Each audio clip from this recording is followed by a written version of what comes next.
قل من یرزقکم من السماء والارض، اے نبی ان سے پوچھئے بھلا بتاؤ تو کون ہے جو رزق دیتا ہے تمہیں آسمان سے اور زمین سے، آسمان سے پانی برسا کر اور اس کے ذریعے زمین سے کھیتی اگا کر۔ یہ اس زمانے میں بھی لوگوں کو پتا تھا کہ یہ کوئی بزرگ بابا نہیں بارش برسا سکتا، آج بھی لوگوں کو پتا ہے کوئی نہیں برسا۔ دیکھیں جب بارش نہیں ہوتی سارے بابے فیل ہو جاتے ہیں، ہاں ڈیم خالی ہو جاتے ہیں، بابے فیل ہو جاتے ہیں، وہ اللہ کی مرضی بارش دے نہ دے۔ ام من یملک السمع والابصار، بھلا بتاؤ کہ کون ہے مالک ہے جو کان اور آنکھوں کا؟ اللہ نے کان بھی بنائے آنکھیں بھی بنائی، کوئی اور مالک ہو ہی نہیں سکتا۔ اچھا مجھے بتائیں یہ بزرگ جب ڈھورے ہوتے ہیں وہ بھی ڈیوائسز لگواتے ہیں، ہاں ان کی آنکھیں جب کمزور ہوتی ہیں کیا انہوں نے اینکیں نہیں لگائی ہوئی؟ جتنے یہ غوث وقت ہے نا اس وقت سب کی اینکیں لگی ہوئی ہیں۔ ہاں الیاس قادری صاحب بھی جب انہوں نے کچھ پڑھنا ہوتا ہے نا وہ کہتے ہیں مجدد بھی ہیں اور غوث وقت بھی ہیں اس وقت بریلویوں کے، اینک لگاتے ہیں۔ کیوں لگاتے ہو اینک؟ تم تو دلوں کے بھی چھپے ہوئے راز جانتے ہو، سامنے چیز آئی ہوئی نہیں پڑھ سکتے۔ ابھی تو انجینئر صاحب نے اپنا فارمولا نہیں رکھا میکینیکل انجینئرنگ کا، مشین ڈیزائن کا، تم جو اردو میں لکھی ہوئی باتیں ہیں وہ بھی انگریز کی بنائی ہوئی اینک کے بغیر نہیں پڑھ سکتے۔ ہمیں تو کل تک کہتے تھے جی اگر انگریز وہاں میں اڑ سکتا ہے تو بابا کیوں نہیں اڑ سکتا؟ انگریز نے تو اڑ کے دستا ہے جہاز بہ کے، بابا بھی اڑ کے دسے، مان لیں گے؟ تو انگریزوں کی بنائی ہوئی اینکیں لگا کے تم لوگ وہ چیزیں پڑھتے ہو تو ظاہر ہے تم تو مالک نہیں ہو ان آنکھوں کے۔ آج تک کسی بزرگ نے اپنی آنکھیں کمزور ہونے سے روکی ہیں؟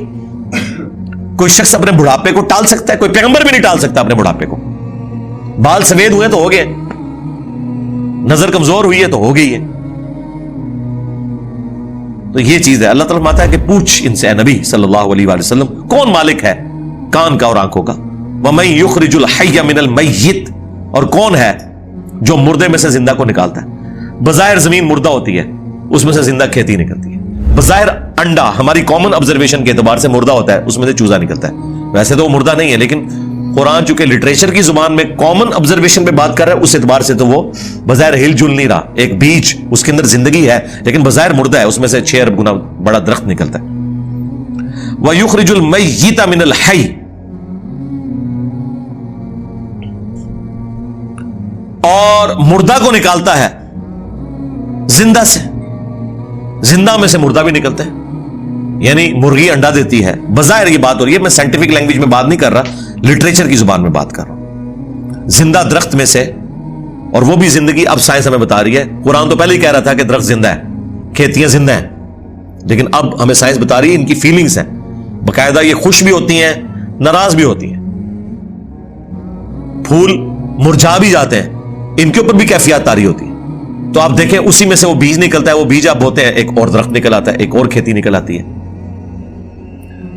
وَمَن يُدَبِّرُ الْأَمْرَ، اور کون ہے جو سارے کاموں کی تدبیر فرماتا ہے؟ ظاہر ہے جی بزرگوں کو تو پتہ ہی نہیں، اور جن بزرگوں کو سورج کے سائز کا ہی نہیں پتا وہ سورج کو کیسے کنٹرول کر سکتے ہیں، اور سورجوں کی تعداد بھی نہیں پتا، ان بیچاروں نے یہی سورج دیکھا ہوا ہے۔ یہ تو سائنس بتا رہی ہے نا، صرف ملکی وے گلیکسی میں 300 ارب سورج ہے ایک گلیکسی کے اندر، اور اس طرح کی 250 ارب گلیکسیز اور ہیں، بزرگوں تو پتہ ہی نہیں تھا۔ آپ لاکھ کہتے رہیں کہ وہ شاہ شمس تبریز نے بوٹی پون لی سی، دادا کرو کہانیاں ان کی سنیں۔ فَسَيَقُولُونَ اللَّهُ، تو یہ انقریب کہیں گے اللہ ہی کرتا ہے۔ یہ دیکھو مشرکین عرب بھی بتوں کو ساتھ شریک ٹھہراتے ہوئے بھی کہتے تھے نہیں اے کام نہیں بت کر سکتے، یہ وڈا ہی اللہ کرتا ہے، اور یہاں کہہ رہے ہیں بزرگوں کی ڈیوٹیاں لگی ہوئی ہیں، اندازہ کریں۔ فَقُلْ أَفَلَا تَتَّقُونَ، تو اے نبی ان سے فرماؤ کہ کیا تم ڈرتے نہیں ہو اس شرک کے کام سے؟ اندازہ کریں مشرکین عرب اللہ کو مانتے تھے لیکن اس کے ساتھ شریک ٹھہراتے تھے۔ ہمیں بتایا گیا کہ جی یہ قرآن کافروں کے بارے میں نازل ہوا ہے جو اللہ کو نہیں مانتے تھے، تاکہ آپ کا خیال ہی اس طرف نہ جائے کہ آپ کے بابوں کے بارے میں بھی ان کے ماننے والوں نے وہ عقیدے رکھے ہوئے ہیں جو مشرکین عرب نے اپنے ان بتوں کے ساتھ رکھے تھے، سوائے ایک فرق ہے کہ وہ انہیں چھوٹا آلیہ کہتے تھے، یہ آلیہ نہیں کہتے، اللہ کے بندے کہتے ہیں، ادروائز باقی ساری چیزیں وہی ہیں، اللہ کے نیک بندوں کے نام کے اوپر، فرشتوں کے ناموں کے اوپر انہوں نے بت کھڑے کیے ہوئے تھے، کام آگے یہ وہی کر رہے ہیں، لیکن وہ ایک فرق جو ہے نا وہ اس کو اتنا اجاگر کرتے ہیں کہ نہیں جی وہ تو ان کو چھوٹا معبود مانتے تھے، ہم اپنے ان بزرگوں کو معبود نہیں مانتے. تو اس کا جواب پھر میں نے دیا تھا سورۃ المائدہ کی آیت نمبر 75 میں. اللہ تعالیٰ نے جیزس کرائسٹ عیسیٰ ابن مریم ان کی ماں کی مثال دے کے کہا ہے کہ ایسی ہستیوں کو پوجتے ہو جو نہ تمہارے نقصان کے مالک ہیں نہ نفع کے. اگر عیسیٰ اور ان کی ماں کسی کے نفع نقصان کے مالک نہیں ہیں, اب تو بات پیچھے رہ گئی کہ کرسچن جو ہے وہ معبود سمجھ کے کرتے ہیں اور ہم بزرگوں کو معبود نہیں مانتے. یہ تو بات پیچھے رہ گئی. اللہ نے کہا عیسیٰ ان کی ماں تمہارے نفع نقصان کے مالک ہی نہیں. اگلی گل مک گئی, وہ تو پیچھے رہ گئی, وہ پرانی گلاں ہو گیا, پرانے بابے پرانے بہانے تواڈے نسنے دے. اگلی گل پڑھو, عیسیٰ اور ان کی ماں تمہارے نفع نقصان کے مالک نہیں ہیں.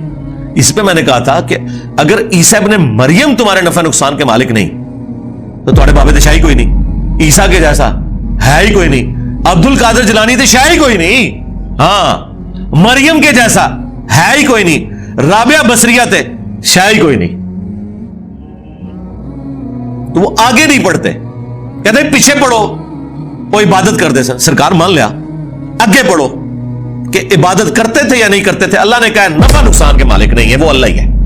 اس کا مطلب یہ ہے کہ جس کو تم نفع نقصان کا مالک سمجھتے ہو گویا تم اسے خدا مانے ہوئے ہو, بھلے تم کہتے رہو کہ ہم اللہ کا بندہ مان رہے ہیں. اللہ نہیں مانتا اس بات کو. اس کے ثبوت میں سورۃ النمل کی آیت نمبر 62 ہے, امن یجیب المضطر اذا دعا ویکشف السوء ویجعلکم خلفاء الارض االہ مع اللہ.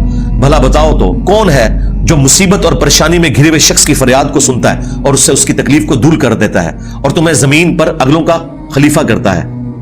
االہ مع اللہ, کیا اللہ کے ساتھ کوئی اور معبود بھی ہے جس کی یہ کوالٹی ہو؟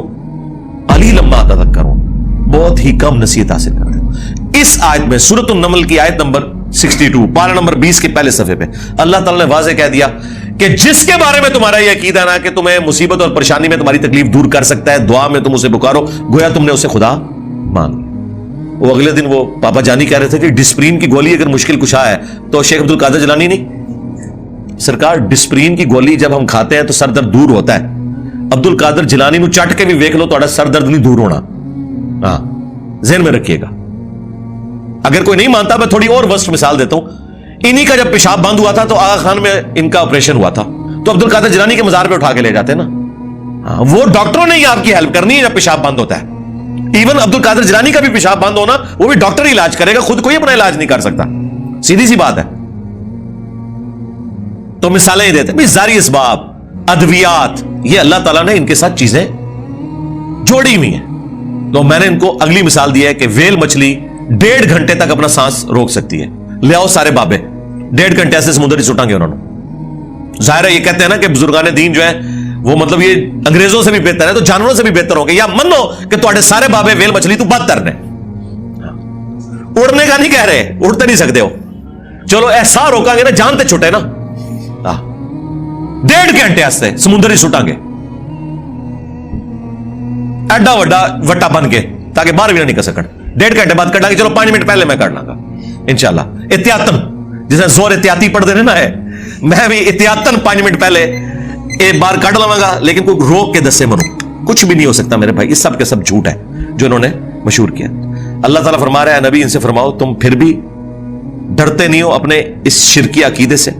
فذالکم اللہ ربکم الحق, تو یہ ہے اللہ تمہارا حقیقی رب جو الحق ہے, تمہارا پالنے والا. فماذا بعد الحق الا الضلال, تو بتاؤ حق کے بعد گمراہی کے سوا کیا بچتا ہے. یعنی یہ 2 ہی آپشن ہو سکتے ہیں, اگر اللہ حق ہے باقی سب باطل ہے. پھر اللہ کے مقابلے پر اگر آ جائے اس میں ان ہستیوں کا قصور نہیں ہے, ذہن میں رکھیے گا. لیکن مثال کے لیے پھر اللہ نے کہا ہے اگر اللہ ارادہ کرے کہ عیسیٰ اس کی ماں اور سب لوگوں کو ہلاک کر دے, اللہ کو کوئی پوچھ نہیں سکتا. سورۃ المائدہ آیت نمبر 17. اب کوئی اللہ کو یہ سمجھائے گا کہ یا اللہ عیسیٰ کا رگڑا کیوں نکالا نعوذ باللہ ان کی نظر میں؟ نہیں بھائی, جب توحید اسٹیبلش کرنی ہے تو وہ ہمارے استاد مولانا ساق صاحب کہتے تھے اور جدو توحید بیان کریں گے تو نبیوں کی گستاخی آپ ہی ہو جائے گی. یہ ہو نہیں سکتا کہ ایسی توحید بیان کریے اور گستاخی نہ ہوئے, کیونکہ گستاخی آپ کہہ رہے ہیں, وہ گستاخی ہے نہیں ہے, نبی نہیں سے گستاخی مانیں گے. اللہ تعالیٰ نے سورہ نساء میں فرمایا ہے عیسیٰ ابن مریم کبھی یہ اور محسوس نہیں کریں گے اور نہ کوئی مقرر فرشتہ کہ اسے اللہ کا بندہ کہا جائے. اور پھر اللہ نے کنکلوڈ کیا ہے کہ اگر کوئی فرشتہ یا کوئی پیغمبر اس چیز سے شرمندگی محسوس کرے کہ وہ بندہ ہے ہمارا, ہم قیامت کا دن بلا لیں گے, پھینکیں گے جہنم کے اندر سمجھانے کے لیے. اللہ تعالیٰ تو بالکل نہ اس کا کوئی پیغمبر رشتہ دار ہے نہ کوئی فرشتہ رشتہ دار ہے, سب کے سب اس کے بندے ہیں. ہاں اللہ اکبر فَأَنَّا تُصْرَفُونَ تو پھر کہاں رخ موڑ کے پھرے جا رہے ہو؟ كَذَلِكَ حَقَّتْ كَلِمَةُ رَبِّكَ عَلَى الَّذِينَ فَسَقُوا أَنَّهُمْ لَا يُؤْمِنُونَ، بالکل اس طریقے سے ثابت ہو چکی ہے تمہارے رب کی بات ان لوگوں کے اوپر جو سرکشی کے اوپر اترے ہوئے ہیں کہ وہ کبھی بھی ایمان نہیں لے کر آئیں گے. یعنی اللہ نے ان پہ مہر لگائی ہے بسبب اس کے کہ حق سامنے آنے کے باوجود انہوں نے حق ماننے سے انکار کیا. اللهم من احييته منا فاحيه على الاسلام ومن توفيته منا فتوفه على الايمان. سبحانك اللهم وبحمدك اشهد ان لا اله الا انت استغفرك واتوب اليك وما علينا الا البلاغ المبين. جزاكم الله خيرا.